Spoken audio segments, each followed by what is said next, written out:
नमस्कार और स्वागत है। आज हम बात करेंगे उन कमाल के तरीकों की जो भाषा को सिर्फ शब्द नहीं बल्कि सुंदर और असरदार बनाते हैं। जी हाँ, हम बात कर रहे हैं भाषा के अलंकारों की, यानी फिगर्स ऑफ स्पीच की। अच्छा, तो चलिए शुरू करते हैं। जरा इस लाइन पर गौर कीजिए। कल रात तो तुम आग उगल रहे थे। कितना ड्रामा है इसमें, है ना? बात सीधी और असरदार तरीके से कही गई है, दिमाग में एक तस्वीर बन जाती है। ये तो बस एक छोटी सी झलक है। आज हम ऐसे ही कई मजेदार उदाहरण देखने वाले हैं। तो सवाल यही उठता है कि आखिर ऐसा क्यों है? मतलब सीधा सीधा भी तो कहा जा सकता था कि तुम कल रात बहुत गुस्से में थे। मतलब तो वही है, लेकिन उसमें वो बात नहीं है, वो मजा नहीं है। शब्दों के साथ खेलने की यही तो ताकत है, और आज हम इसी खेल के कुछ नियम सीखने वाले हैं। चलिए इसे एक बहुत ही आसान से उदाहरण से समझते हैं। सोचिए कि हमारी भाषा एक बढ़िया सी डिश की तरह है।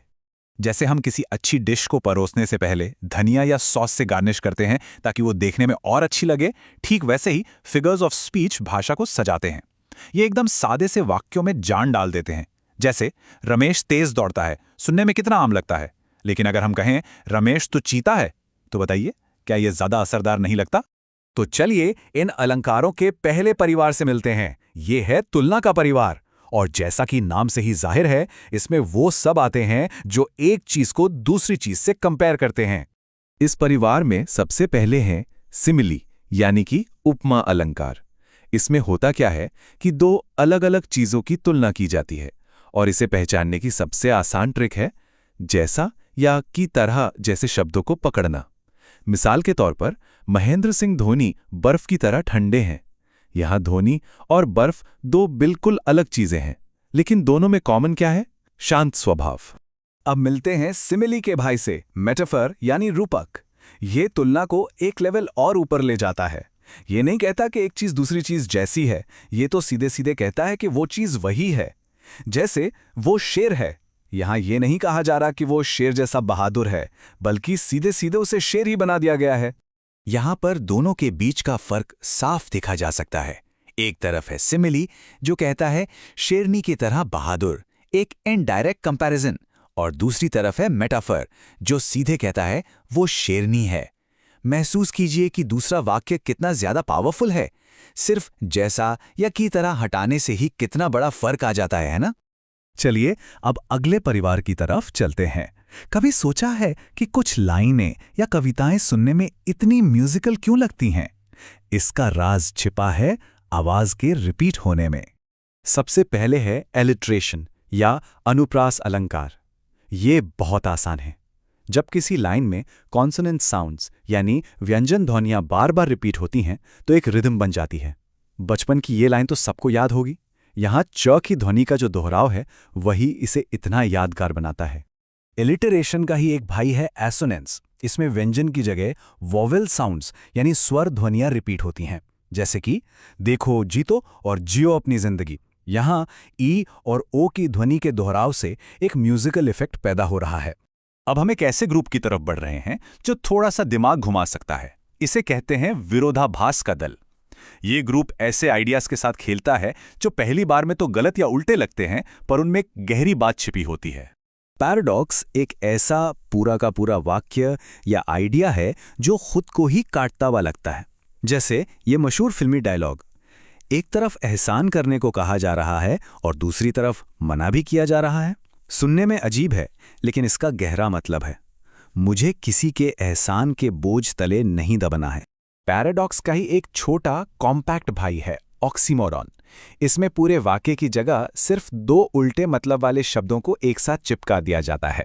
सोचिए, कड़वी मिठास, जिंदा लाश, खुला रहस्य, ये सब कितनी मजबूत तस्वीरें बनाते हैं दिमाग में। और इस दल के आखिरी सदस्य हैं आयरनी यानी विडंबना। आयरनी तब होती है जब हमारी उम्मीद और असलियत के बीच एक बड़ा गैप होता है। जो दिखता है या कहा जाता है, हकीकत उससे बिल्कुल अलग होती है। चलिए इसे एक बहुत ही सीधे साधे उदाहरण से समझते हैं। एक फायर स्टेशन के बारे में क्या ख्याल आता है? यही ना कि वो आग से सबसे सुरक्षित जगह होगी। आखिरकार उनका काम ही आग बुझाना है। ये हमारी नॉर्मल उम्मीद है। और अगर वही फायर स्टेशन जल जाए तो उम्मीद और हकीकत के बीच का यही फर्क आयरनी कहलाता है। ये बिल्कुल अनपेक्षित है और पूरी सिचुएशन की बेतुकीपन को दिखाता है। हमारा अगला सेक्शन उन अलंकारों के बारे में है जो बेजान चीजों और आइडियाज को इंसानी गुण देकर भाषा में जान डाल देते हैं। पर्सोनिफिकेशन या मानवीकरण तब होता है जब हम किसी बेजान चीज को ऐसे दिखाते हैं जैसे वो भी इंसानों की तरह महसूस कर सकती है या कुछ कर सकती है। हम एक तरह से उन्हें जिंदा कर देते हैं। इस गाने की लाइन को देखिए, क्या चांद सच में शर्मा सकता है? नहीं, शर्माना तो इंसानों का गुण है, लेकिन यहाँ चांद को एक इंसानी भावना देकर गाने लिखने वाले ने एक बहुत ही खूबसूरत और इमोशनल तस्वीर बना दी है। यही तो है मानवीकरण। अल्यूजन एक तरह का कल्चरल शॉर्टकट है। इसमें किसी जानी मानी हस्ती, कहानी या घटना का जिक्र करके बिना लंबी चौड़ी बात कहे एक गहरा मतलब समझाया जाता है। ये उम्मीद की जाती है कि सुनने वाला उस इशारे को समझ जाएगा।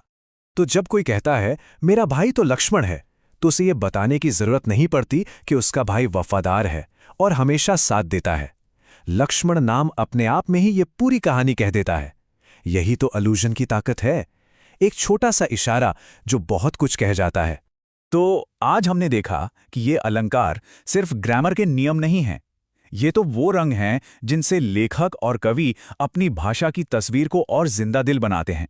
ये हमारी बातचीत को पावरफुल और मजेदार बनाने के औजार हैं। आज हमने जो कुछ भी सीखा वो सिर्फ किताबी ज्ञान नहीं है, बल्कि अपनी रोजमर्रा की बातचीत को और भी क्रिएटिव बनाने का एक तरीका है। तो अगली बार जब बात करें तो सोचिएगा कि अपनी बात को और यादगार बनाने के लिए इनमें से किस औजार का इस्तेमाल किया जा सकता है।